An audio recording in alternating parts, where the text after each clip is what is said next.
Here we go. Testing, testing, testing. 1, 2, 3. Hello everyone, and welcome to another video from Keobastein, another episode of K-BAS. This is a small impromptu update just to kind of let people know what's going on, where things are at and whatnot with the channel, and etc, etc.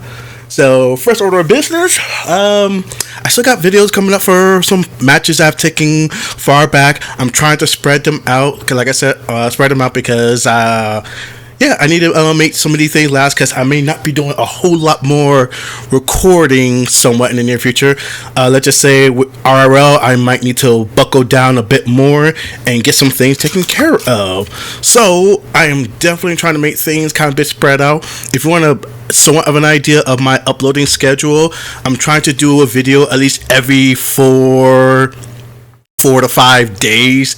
That's my goal, but it may get more spread out if I don't really get enough stuff. But normally I would try to do at least 2 videos of Keo Battle Archive show, which is just, me recording and playing matches, and then either a K-BAS video or a K-TEIN video with my host Calm Down, who is doing pretty good, and you should go check out his channel and his Twitch, because I think he's starting to do a little bit more streaming since he kind of got himself in a little more of a stable lifestyle on his end, which great for him and whatnot. So, but back to like what I'm doing and whatnot.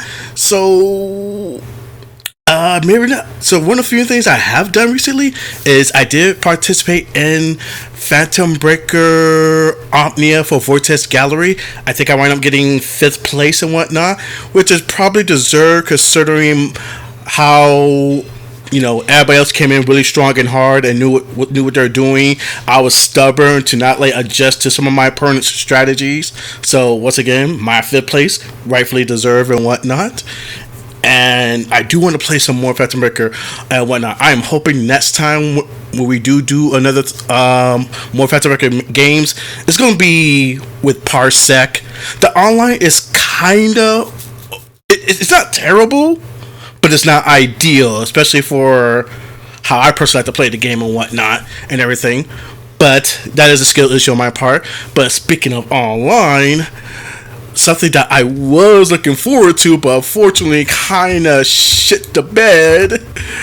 Actually, before we go for it, right now, if you want to know what's the thing I'm looking forward to, this is right now the current thing I'm looking forward to right now. Yeast vs. Trails. I never played this game on the PSP. And when it's about to play, I don't need to play. Please stop. Anyways.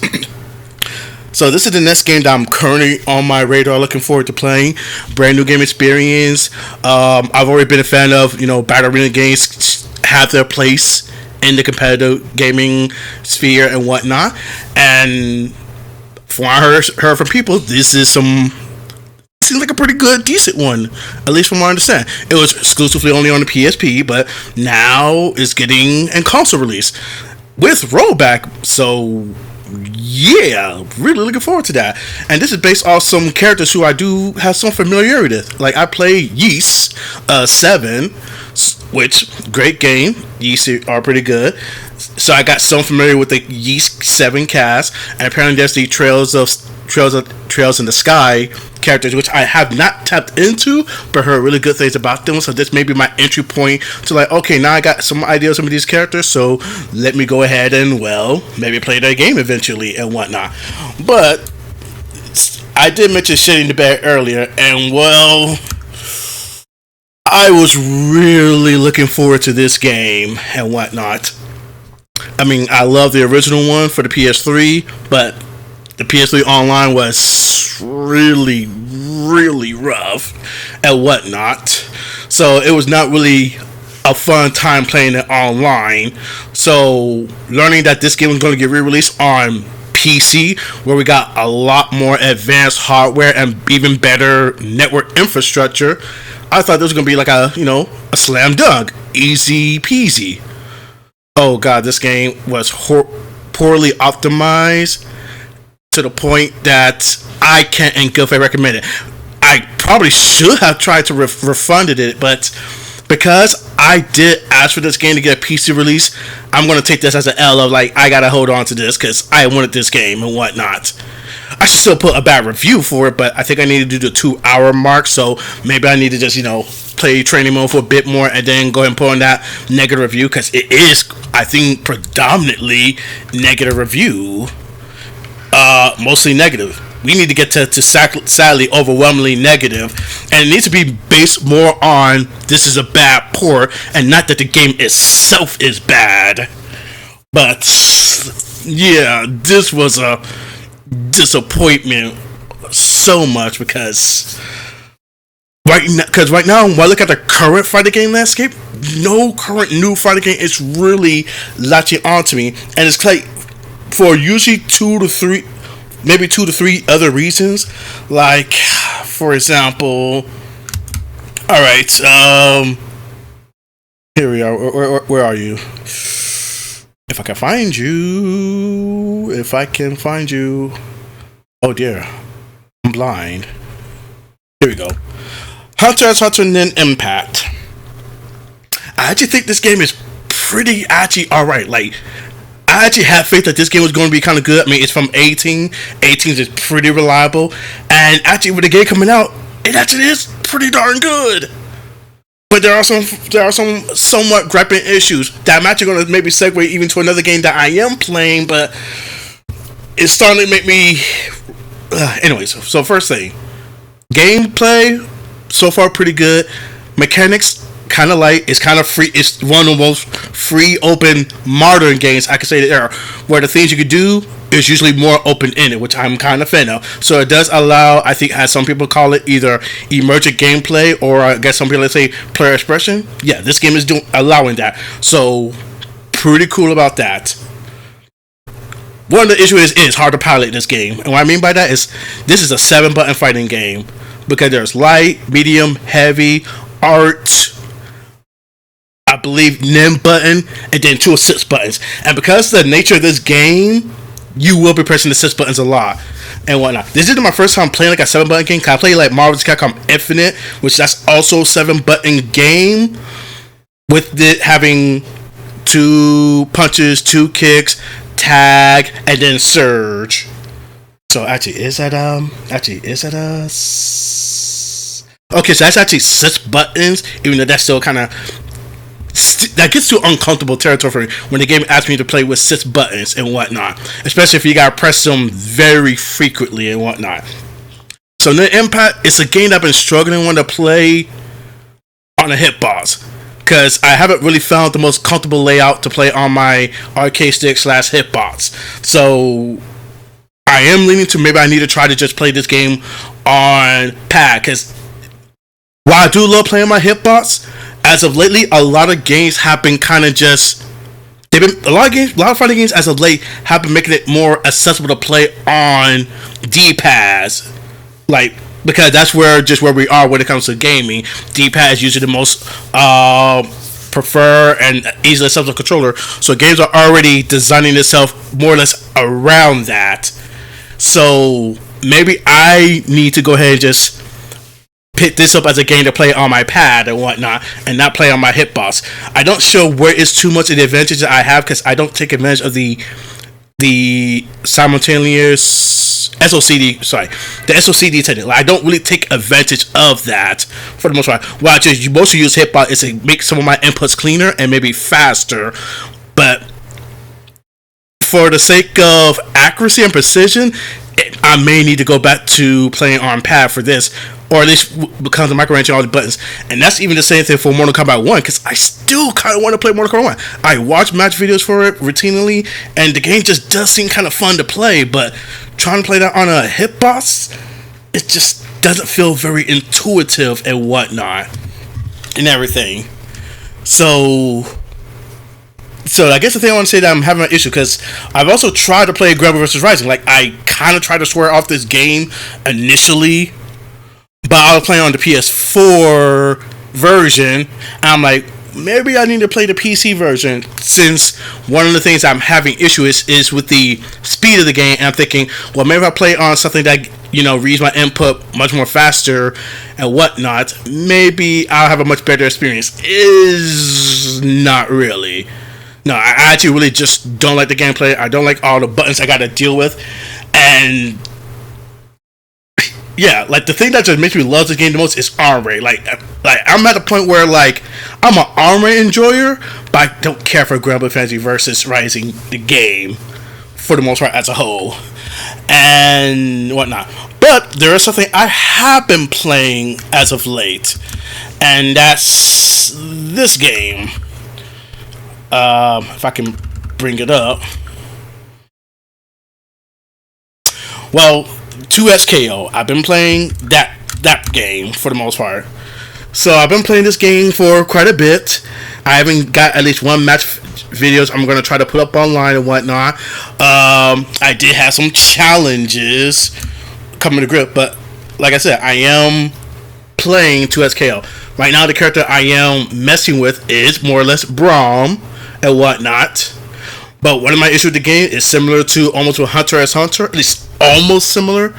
This is a 6-button fighting game, but the thing that is an issue, even though this is only 2v2, so there's only 6 buttons, but instead of having like one button for specials like Hunter x Hunter does with its arts, or Granblue Versus with its special buttons, and Blade Stranger, or almost every other fighting game that had a special button, this game decides we want to give you 2 special buttons,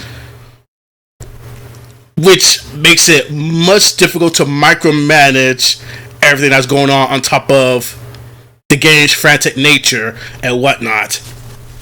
There are way too many times where I got myself messed up because I'm trying to figure out what button is what.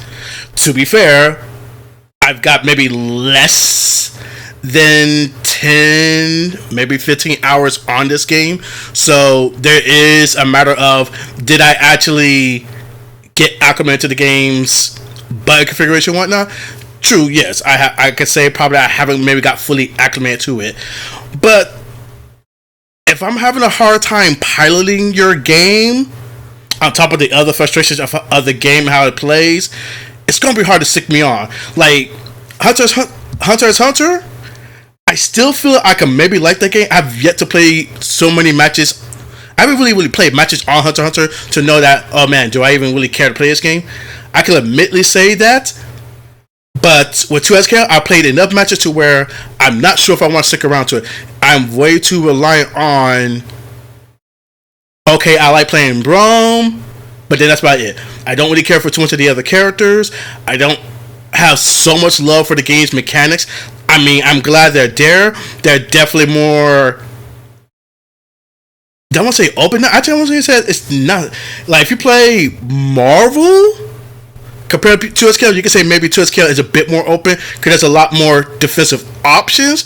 But are they even really that great or great to use? I would say not really, as opposed to either BB Tag or dare say another game. Yeah, Hunter x Hunter. Like Hunter x Hunter, I feel like a lot of the mechanics are already strong at the go. 2SKO is like, we got these mechanics, but they're only good in these very isolated scenarios, or at least that's the impression I get, and it just doesn't feel good to play currently. So that's why I'm like hesitant if I'm really gonna stay on 2SKO or not. But at the same time, I also feel I may need to technically stick on that, because if there's one thing I can say 2SKO does have really well, it is its netcode. It is by far probably the best robot netcode currently out there, which is something I may need to stick by, because my future, I may be relocated to another place where maybe the internet may not be as sophisticated. I won't say sophisticated. Let's just say as good as my current. Like, we have fiber. I'm in a household that has fiber, pretty good, pretty decent fiber. I think I'm going to go to a place where not only do I not have fiber, I may not even have the luxury of wire connection. Well, no, I think I can still get wire connection, but it still may not be fiber level internet, which means uploads may have to take a back seat, because it may take me a while to even upload videos, and then not even upload videos, me playing games online. Holy shit, I have no idea how that's really gonna work. I mean, that is not till maybe, let's say, March of next year. But if that reality does come to pass where I am relocated to another place and the internet's not good, that's going to kind of put a damper of how I kind of maybe proceed with the channel and whatnot. So the last thing I need to do is, I don't want to play 2SKO when it might be one of the games that can handle playing with a network, of that caliber in the future and whatnot. So I'm still in the feeling that I may need to kind of get comfortable and cozy with 2SKO. And you know what? I still do have some prospects because, they don't have it here, but they did just announce a few days ago that Teemo is going to be the next playable character, and he is looking to be my type of character. The character who annoys you, runs away, and be a complete asshat. Which I think that might work with Braum, because right now my current playing experience with Braum, and it's been a miserable experience. He's definitely considered the worst character in the game, and even though I am far from a very competent player, I can at least say I am starting to see the cracks even from my incompetence as a player. The fact that I barely come across any other Braum player is almost kind of a testament to that barely anyone else is trying to play him and whatnot. And my own experience with him has definitely been frustrating. To be fair, I've been trying to use mostly Juggernaut because I kind of did hope I could maybe avoid playing team and just get the benefits of more health, more power, extra meter. But because knowing that Braum has to swing and just swing for the fences and overly commit, I eventually realized, okay, I do need an assist, so I have to start using Sidekick, where I play Braum solo, but he just has access to assists. But not only does Braum need assists, he needs to be taken out as well. He needs to be switched out. So maybe Braum and Teemo can make me get comfortable in 2SKO shoes. I don't know. We'll see and whatnot. But, and besides that, that kind of might be it for everything. Me streaming, I've been very lacking on the streaming, so I do apologize on that. I haven't streamed at all and whatnot. So hopefully I may get there to that. But yeah, that will kind of be it. That's what's going on